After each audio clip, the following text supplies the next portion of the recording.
এবং আমার খুব কাছের ছাত্রছাত্রীরা যাকে নিয়ে কথা হচ্ছে কম বেশি তার সিনেমা আমরা সবাই দেখেছি।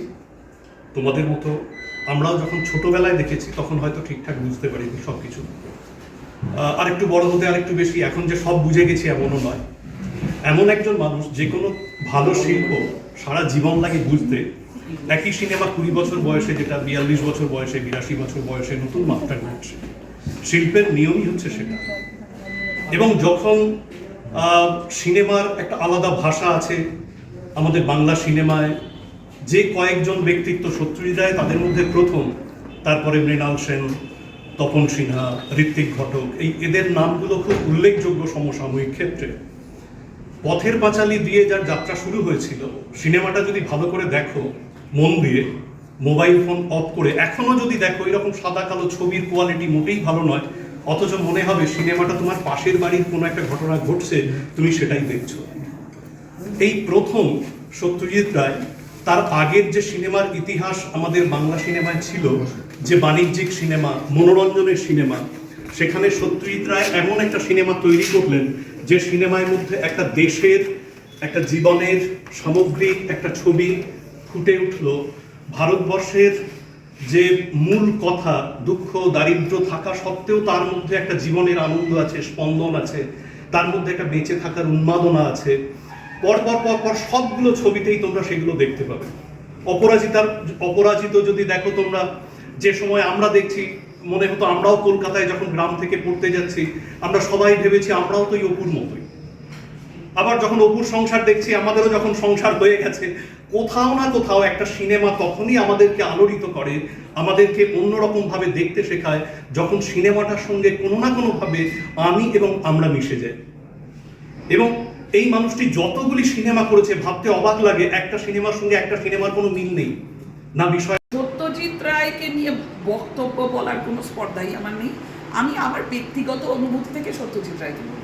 সত্যজিৎ রায়কে আমি যেভাবে পেয়েছি, আমার কাছে সত্যজিৎ রায় মায়ের মানে কি, আমার কাছে সত্যজিৎ রায় ধাপে ধাপে যেরকম এলো, আমার কাছে সত্যজিৎ রায় মানে অনেক ছোটোবেলায় স্কুলেও নিচু ক্লাসে পড়ি, বাবা মার এনে দেওয়া সেই আরও বারো এবারও বারো, ফেলুদার প্রথম বইটা বাবা মা উপহার দিয়েছিলেন যতটুকু মনে পড়ছে বোধহয়, যত কাণ্ড কাঠমান্ডুতে, এরম করে করে আস্তে আস্তে সত্যজিৎ রায় মানে আমার একরাশ বই, সিনেমা দেখাটা একটু পরে।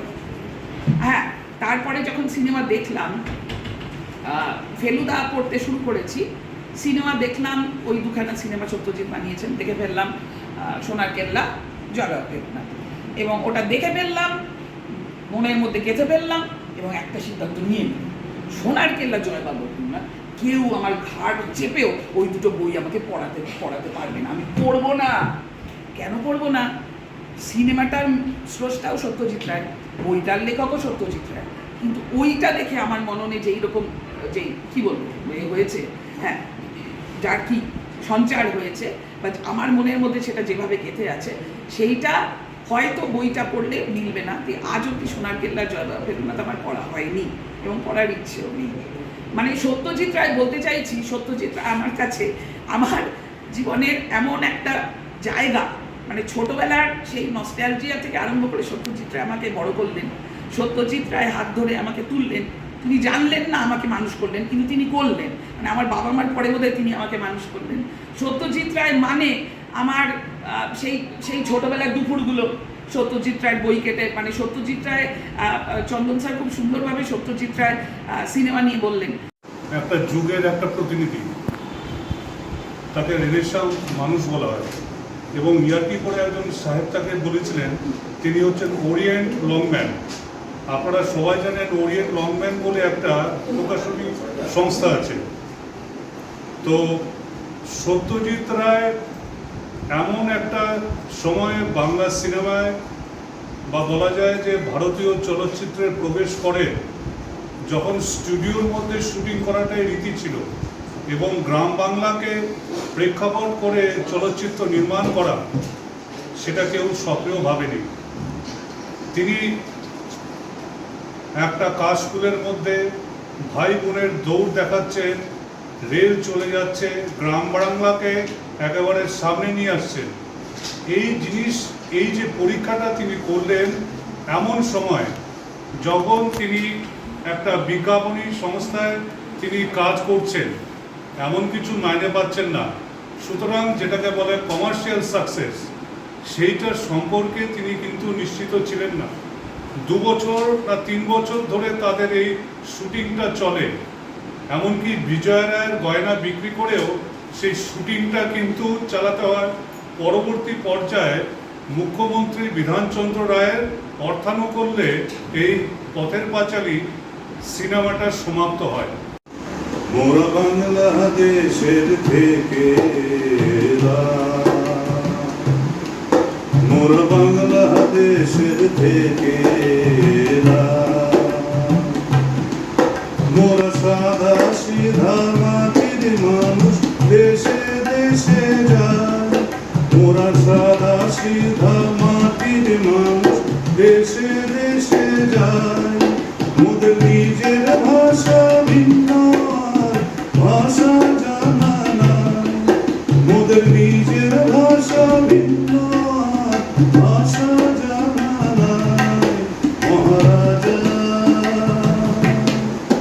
রাজা মশাই তোকে জানা আছে ভাষা অন্য, তোমাদের শোনায় ধন্য এসেছি তাহারি জন্য। রাজা তবে জানা আছে ভাষা অন্য, তোমাদের শোনায় ধন্য এসেছি তাহারি জন্য। রাজা মহারাজ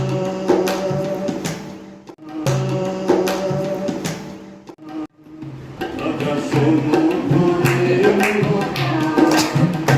রাজা শোনো ভরে সুন্দরী ভাষা সুন্দরী ভাষা সুন্দরী ভাষা সুন্দরী ভাষা এমন কথা বলে বুঝে সকলে, এমন কথা বলে বুঝে সকলে। উঁচা নিচা ছোট বড় সোনা রাজা, উঁচা নিচা ছোট বড় সোনা। পুরানি ভাষাকেই পরিণাম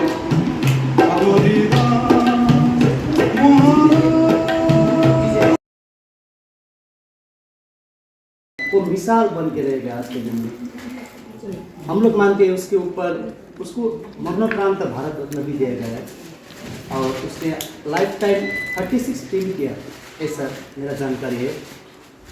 और मुझे एक चीज़ खाली शेयर करने के लिए मैं आना इच्छुक हुआ यहाँ पर कि मैंने कभी कहीं पर ब्लैक एंड वाइट पत्थर पंचली देखा था दूरदर्शन में, और अभी मुझे समझ में नहीं आ रहा कि एक सीन था पत्थर पंचली के भीतर में कि हीरो हो या कोई हो फिल्म के अंदर, मैं शेयर कर रहा हूँ अगर आप लोग ने फिल्म देखा है वो, तो कि पानी का बहुत, जल का बहुत समस्या होता है। मुझे क्यों ऐसा आ रहा है कि मैं गलत नहीं हूँ, तो जल का समस्या है और बारिश में वो नहा रहा है बाहर, स्नान कर रहा है बाहर आकाश का जल से, उस इलाका में जल का समस्या होता है। ऐसा एक छोटा सा कहीं पिक्चराइजेशन से, और चंदन ने भी बोला, सर ने भी बोला और अर्पिता ने भी बोला कि सत्यजीत राय का जो राइटिंग्स था, सोच था, वो बिल्कुल ग्रामीण, वो एकदम ग्राम्य हमारा स्थिति का चित्रण उसका फिल्म में हम लोग पाते हैं। और वही इम्प्रोवाइज जो टेक्निक है, जो एक्सपेरिमेंट है, वो आज का दिन में दिखाई पड़ रहा है। लेकिन जो बेस उसने बनाया फिल्म का, बांग्ला फिल्म से जो बेस बन गया, आज सारा डायरेक्टर्स उसको जो नमन करता है, उसका काम को नमन करता है। इसलिए हमारा भी 7 कोटि नमन है सत्यजीत राय।